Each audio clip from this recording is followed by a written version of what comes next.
The shop had been there, near the British Museum, since 1867. On the outside it still advertised, in painted lettering at the top of each window, such wares as sword sticks and dagger canes and tropical sunshades. The present day was more prosaic. Mrs. Whittaker Payne had bought only a folding black umbrella. Roger held the door open.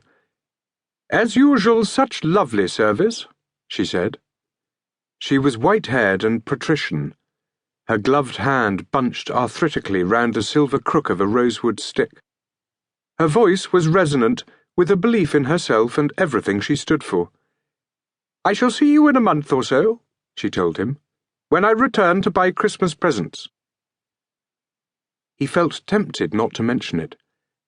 "In fact, madam, I'm leaving at the end of next week." At first she didn't hear. "Why? You struck me as being so happy in your work." "I am, but some time ago we had to move to Nottingham." She stared at him. "You can't possibly mean that you travelled down from Nottingham each day?" He nodded. "Are you married?" "No, I'm living with my parents."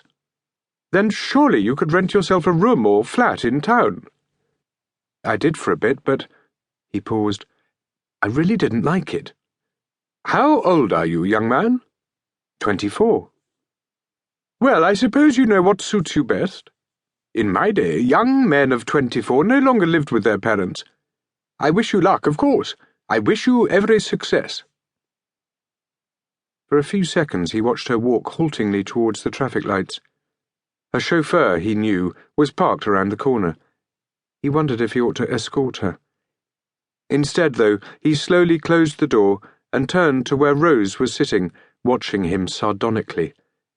Mrs. Whittaker Payne had been their only customer for at least a quarter of an hour. "Mrs. Whittaker Payne in the bum," remarked Rose. "Mr. Roger Mild. Funny how people's surnames sometimes fit. Made me feel quite sick to see you sucking up to her." Rose was round-faced with a short haircut, bleached streaks amongst the natural brown. She looked neat in white blouse and black skirt, yet had a tendency to dumpiness, which a dress might better have disguised. Roger often thought her sharp-tongued, but there were times when she could be unexpectedly generous. "Why's she a pain in the bum?" He sat down next to her, on one of the upright cane-seated chairs. These were mainly intended for the customers, but in the afternoon, if trade was slack, the assistants were permitted to use them. "And I wasn't sucking up to her," he added. "Here, that's enough of that language, if you please." Running the length of the shop was a gallery from which the manager, seated at his desk, could survey nearly everything that went on. Thus had the founder of the firm kept himself informed of how business was progressing, and been instantly aware of when the more distinguished of his customers set foot across the threshold. Mr. Gladstone, maybe, Lord Shaftesbury, Sir Arthur Sullivan. Thus did Mr. Alan Cavendish also keep himself au courant. "Pain in the bum? Sucking up? I can't believe I'm hearing such low-class expressions from the staff of this establishment."